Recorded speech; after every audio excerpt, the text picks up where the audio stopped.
یہ رات جو ہے مخفی کیوں رکھی گئی؟ تعین کے ساتھ کچھ معلوم نہیں یہ رات کون سی رات ہے، کون سی رات ہے، اس کا جواب تو میں بعد میں دوں گا کہ اس میں جو آراء ہیں مختلف، لیکن یہ کہ اس کو کیوں مخفی رکھا گیا اس پر کچھ پیاری باتیں ہیں جو مفسرین نے کہی ہیں۔ پہلی بات تو یہ کہ جتنی عظیم چیزیں ہیں ان سب کو مخفی رکھا گیا۔ قیامت کب آئے گی؟ مخفی ہے، آئے گی یہ یقینی ہے۔ کب آئے گی؟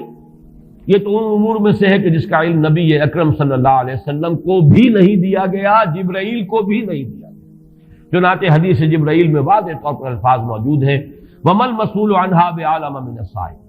کچھ معلوم نہیں، نہ سائل کو معلوم نہ مسئول کو معلوم قیامت کب آئے گی۔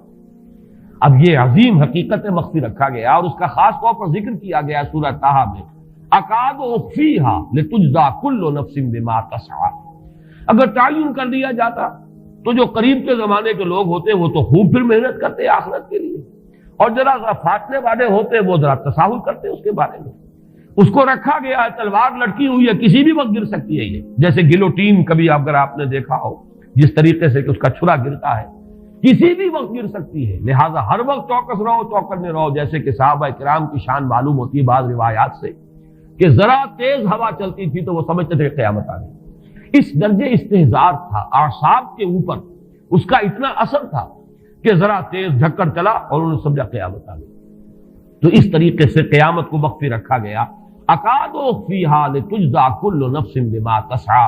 نہ آج سے 100 برس پہلے والوں کو معلوم تھا کہ قیامت کب آئے گی، نہ آج والوں کو معلوم ہے، نہ اگر ابھی دنیا کی عمر ہے ابھی 100 برس اور تو قیامت سے ایک دن پہلے بھی شاید یقینی طور پر معلوم نہ ہو سکے کہ کل قیامت آ رہی ہے، تاکہ ہر وقت جو ہے امتحان اتنا ہی شدید رہے، اتنا ہی کڑا امتحان رہے ہر ایک کے لیے۔ لتجزی کل نفس بما تجزی بما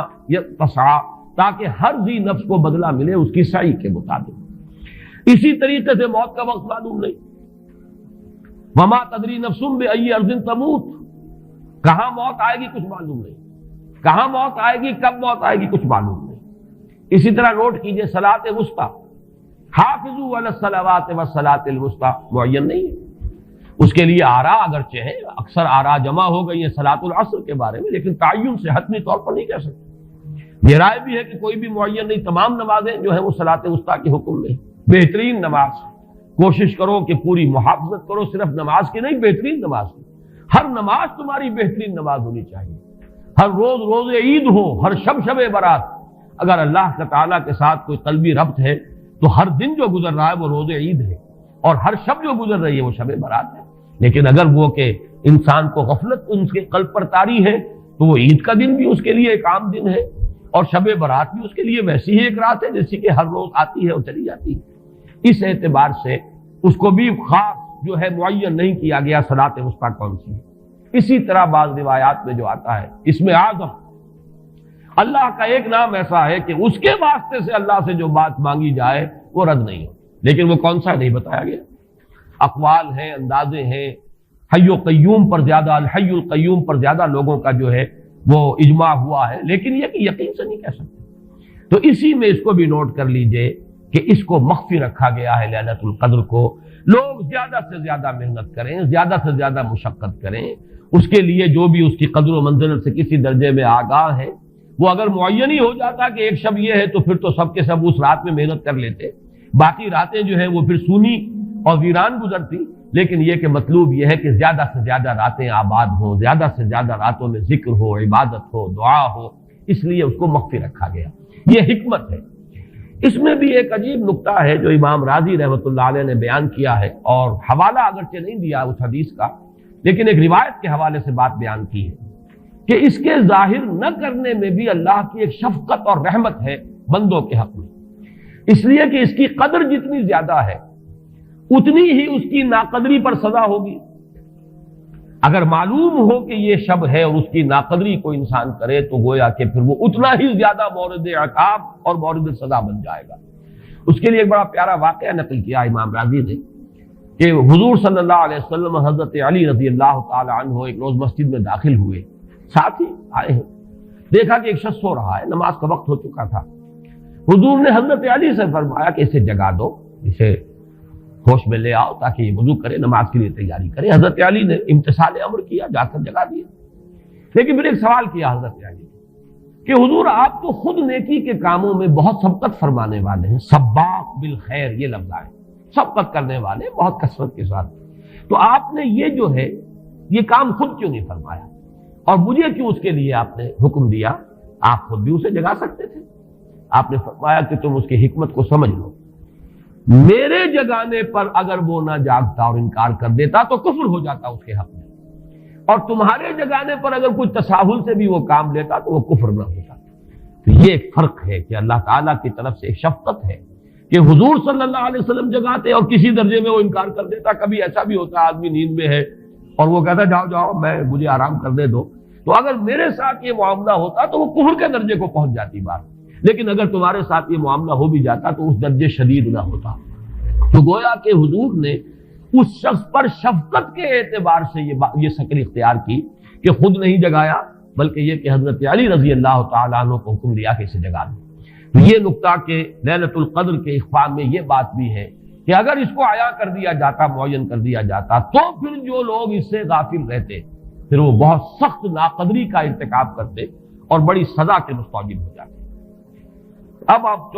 چھٹی بحث ہے کہ وہ رات کون سی ہے۔ اگرچہ ایک رائے شاذ یہ بھی ہے کہ وہ رمضان سے باہر کی رات بھی ہو سکتی ہے، لازم نہیں ہے کہ رمضان ہی کی کوئی شب ہو۔ اس میں چونکہ بعض حضرات نے ایک روایت کی وجہ سے جسے ہم شب برات کہتے ہیں، لیلۃ البرات، یہ شعبان کی 15ویں شب، درمیانی شب، اور اس کے بارے میں ایک روایت موجود ہے حضرت عائشہ صدیقہ رضی اللہ تعالی عنہا کی کہ رات کے وقت ان کی آنکھ کھلی اور وہ باری آپ ہی کے پاس شب باسی کی تھی حضور کی، تو حضور موجود نہیں تھے، تو تشویش ہوئی کہاں گئے۔ تو جب تلاش کی گئی تو معلوم ہوا کہ حضور جنت البقیع قبرستان میں پہنچے ہوئے ہیں اور وہاں آپ ان کے لیے جو بھی وہاں دفن ہیں ان کے لیے استغفار فرما رہے ہیں۔ جب پوچھا گیا معاملہ کیا، تو آپ نے فرمایا یہ بڑی عظیم رات ہے اور اس رات میں فوت ہونے والوں کا فیصلہ ہو جاتا ہے، پیدا ہونے والوں کا فیصلہ ہو جاتا ہے۔ تو اب وہ بھی ایک لیلہ مبارکہ، اسی وجہ سے بعض لوگوں نے وہ جو سورہ دخان کی ابتدائی آیات ہیں انا انزلناہ فی لیلۃ مبارکۃ، اس کو محمول کیا ہے اسی رات پر کہ جس کو ہم شب برات کہتے ہیں اپنی عام اصطلاح میں، لیلۃ البرات اسے عربی میں کہا جاتا ہے۔ برات کے معنی کسی کا چھٹکارا پا لینا۔ یہ شب برات جو ہے وہ برات شادی والی برات نہیں ہے، بلکہ یہ برات کا لفظ ہے عربی زبان کا، جو ہمارے ہاں وہ غلط العام میں برات شب برات بن گیا ہے۔ برات، برات من اللہ ورسولہ، جو سورہ برات کا پہلا لفظ ہے کہ چھٹکارا پانا، کہ وہ رات بھی ایسی ہے کہ اس میں انسان استغفار کرے اور اللہ تعالیٰ سے اپنے گناہوں کی معافی مانگے تو اپنے آپ کو جہنم سے چھٹکارا دلا سکتا ہے، وہ شب برات ہے۔ اس اعتبار سے کچھ لوگوں نے گمان کیا کہ شاید لیلۃ القدر اور لیلہ مبارکہ اس حدیث کی روح سے وہی شب ہے، وہ ظاہر بات ہے کہ خارج از رمضان مبارک ہے، اور یہ کہ اس کے علاوہ بھی بعض آراء ہیں، لیکن یہ آراء جو ہے شاذ کے درجے میں۔ میں یہ کہہ سکتا ہوں کہ تقریباً اجماع ہے اس پر کہ یہ رات رمضان مبارک ہی کی ایک رات ہے۔ اس کی دلیل ایک تو یہ کہ القرآن یفسر بعضہ بعضا کے اصول کے مطابق قرآن مجید کے اندر سورہ بقرہ میں یہ واضح کر دیا گیا شہر رمضان الذی انزل فیہ القرآن، رمضان مبارک کا مہینہ وہ ہے کہ جس میں قرآن نازل کیا گیا، اور یہاں فرمایا انا انزلناہ فی لیلۃ القدر، ہم نے اس کو اتارا ہے لیلۃ القدر میں۔ ان دونوں کو جوڑیے تو اس کا ایک لا محالہ جو ایک انیویٹیبل رزلٹ نکلتا ہے وہ یہی ہے کہ یہ لیلۃ القدر رمضان مبارک میں۔ دوسری اس کی تائید ہوتی ہے وہ مشہور حدیث جس کو الحمدللہ کہ ہم نے بہت عام کیا ہے، رمضان مبارک کی آمد سے قبل کوشش ہوتی ہے ہر سال جو ہے اس کی یاد دہانی کرا دی جائے۔ ایک طویل خطبہ جو حضور نے دیا تھا، خطبنا رسول اللہ صلی اللہ علیہ وسلم فی آخر یوم من شعبان، یہ حضرت سلمان فارسی رضی اللہ تعالیٰ عنہ سے مروی ہے کہ حضور نے شعبان کے آخری دن ہمیں خطبہ ارشاد فرمایا، یا ایھا الناس قد اظلکم شہر عظیم شہر مبارک شہر فیہ لیلۃ خیر من الف شہر، لوگوں آگاہ ہو جاؤ، تم پر ایک بہت مبارک مہینے نے، بڑی عظمت والے مہینے نے سایہ کر دیا ہے، سایہ فگن ہو گیا ہے تم پر ایک مہینہ جو بڑی عظمت والا ہے، شہر عظیم جو بڑی برکت والا ہے، شہر مبارک۔ اور تیسرا جملہ اس میں یہی ہے شہر فیہ لیلۃ خیر من الف شہر، وہ مہینہ کہ جس میں ایک رات وہ بھی ہے کہ جو 1000 مہینوں سے افضل ہے۔ ان دونوں چیزوں کے حوالے سے تقریباً دلائل بھی موجود ہیں، اور ویسے یہ کہ جیسا کہ میں عرض کر چکا ہوں اجماع ہے کہ یہ رمضان مبارک ہی کی ایک شب ہے۔ لیکن رمضان مبارک کی کون سی شب ہے، اس پر بعض مفسرین نے تو لکھا ہے کہ 40 قول ہیں۔ چنانچہ صاحب تفسیر مظہری قاضی ثناء اللہ پانی پتی نے، میں نے وہ تفصیل تو نہیں پڑھی، کہ 40 قول نقل کیے، لیکن امام راضی نے جو 9 قول نقل کیے ہیں وہ میں تیزی کے ساتھ آپ کو سنا دیتا ہوں۔ ابن رزین رحمہ اللہ کا قول یہ ہے کہ رمضان کی پہلی شب ہے۔ حضرت حسن بصری رحمت اللہ علیہ، یہ ہے تابعین میں سے، اس لیے میں رضی اللہ عنہ نہیں کہہ رہا، رحمت اللہ علیہ۔ حضرت حسن بصری رحمت اللہ علیہ کی رائے ہے کہ یہ 17ویں شب ہے، یعنی وہ شب کہ پھر جس کے اگلے دن جو ہے وہ غزوہ بدر ہوا ہے، یوم الفرقان۔ حضرت انس رضی اللہ تعالی عنہ مرفوعاً روایت کرتے ہیں کہ یہ 19ویں شب ہے۔ محمد بن اسحاق جو بہت بڑے سیرت نگار ہیں حضور کے، ان کا قول ہے کہ یہ 21ویں شب ہے۔ حضرت عبداللہ ابن عباس رضی اللہ تعالی عنہما سے قول جو ہے مروی ہے کہ یہ 23ویں شب ہے۔ حضرت عبداللہ ابن مسعود رضی اللہ تعالی عنہ سے مروی ہے کہ یہ 24ویں شب ہے، اور اس کو میں ذرا اہمیت دیتا ہوں اس لیے کہ 24ویں شب جو ہے سورہ علق کی ابتدائی آیات کے نزول کے ضمن میں کچھ حساب کتاب کے جوڑنے سے 24ویں اور 25ویں شب کا بھی معاملہ جڑتا ہے، جو کہ میں نے آپ کو سورہ علق کے درس کے دوران بتایا تھا۔ اس کے بعد حضرت ابو ذر غفاری رضی اللہ تعالیٰ عنہ کا قول ہے کہ یہ 25ویں شب ہے۔ اس کے بعد حضرت ابی ابن کعب رضی اللہ تعالیٰ عنہ کا قول ہے، یہ وہ ہے جن کو کہ حضور نے خود فرمایا کہ اقرأہم ابی ابن کعب، قرآن مجید کے سب سے بڑے قاری حضرت ابی ابن کعب ہیں رضی اللہ تعالیٰ عنہ، اور ان کے بھی سینے پر آپ نے تھپکی دی تھی کہ ایک سوال کیا آپ نے کہ سب سے عظیم سورت کون سی ہے، اور جب انہوں نے صحیح جواب دے دیا سورہ فاتحہ، تو پھر یہ کہ اس پر حضور نے تھپکی دی کہ تمہیں اللہ تعالیٰ نے بہت صحیح مناسبت عطا کی ہے علم کے ساتھ۔ ان کی اور صحابہ میں سے بہت سے لوگوں کی رائے، یہاں تک کہ یہ کہا جا سکتا ہے کہ بقیہ اقوال جو ہیں وہ شاذ کے درجے میں ہیں، اور یہ گویا کہ اگر اجماع نہ کہا جائے تو بہت حد تک اتفاق کے درجے میں ہے کہ یہ 27ویں شب ہے۔ اور اس 27ویں شب کے ضمن میں حضرت عبداللہ ابن عباس سے ایک روایت میں پہلے آپ کو بتا چکا ہوں کہ 23ویں شب، لیکن 27ویں شب کے ضمن میں جو مختلف روایات حضرت عبداللہ ابن عباس رضی اللہ تعالی عنہما سے مروی ہیں، ان میں بھی کچھ لطیف نکات ہیں، وہ میں بعد میں بیان کروں گا۔ اس کے بعد ایک شاذ قول اور بھی ہے کہ یہ 29ویں شب ہے۔ تو یہ گویا کہ 9 ہے اقوال، جن میں سے بعض جلیل القدر صحابہ کے ہیں، عبداللہ ابن مسعود، ابو ذر غفاری، ابن عباس، ابی ابن کعب، لیکن یہ ہے کہ سب سے زیادہ جو اتفاق اگر اجماع نہ کہا جائے تو 27ویں شب پر ہے۔ اس 27ویں شب کے بارے میں حضرت عبداللہ ابن عباس نے 3 نکتے بیان کیے۔ ایک نکتہ تو یہ ہے کہ یہ پوری سورہ مبارکہ جو ہے سورۃ القدر، اس میں 30 الفاظ ہیں، اور ان 30 الفاظ میں سے 27واں لفظ ہے ہیا حتی مطلع الفجر، یہ 27واں ہے۔ اس کے اعتبار سے گویا کہ انہوں نے ایک ربط قائم کیا ہے کہ یہ 27ویں شب ہے۔ ایک بات انہوں نے یہ کہی ہے کہ اللہ تعالیٰ کو وطر محبوب ہے، اللہ وطر و یحب الوطر، اللہ خود بھی اکیلا ہے اور وطر کو پسند کرتا ہے۔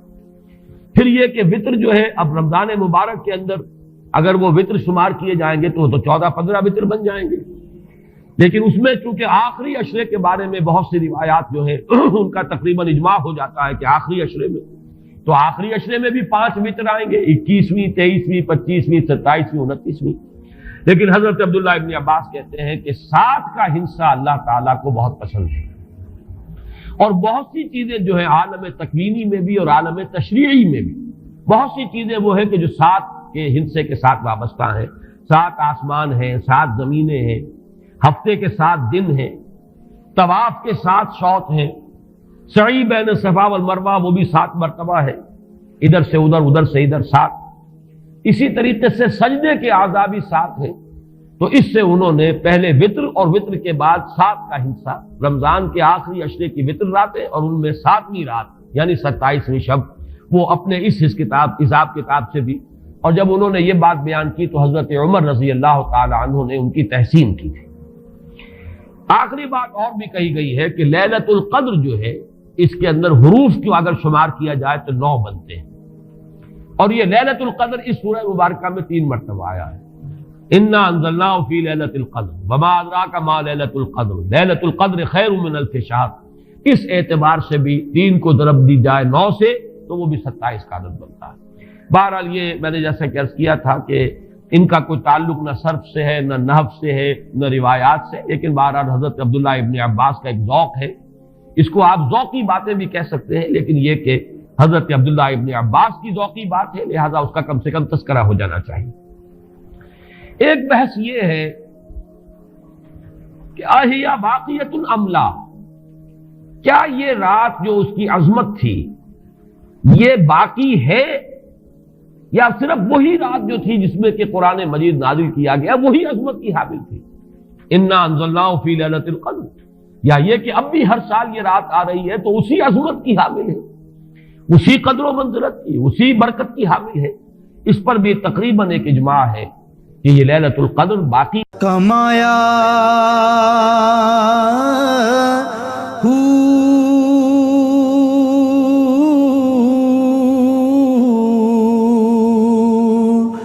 نام بھج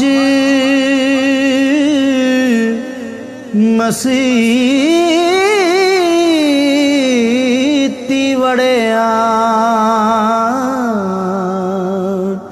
نا تسبا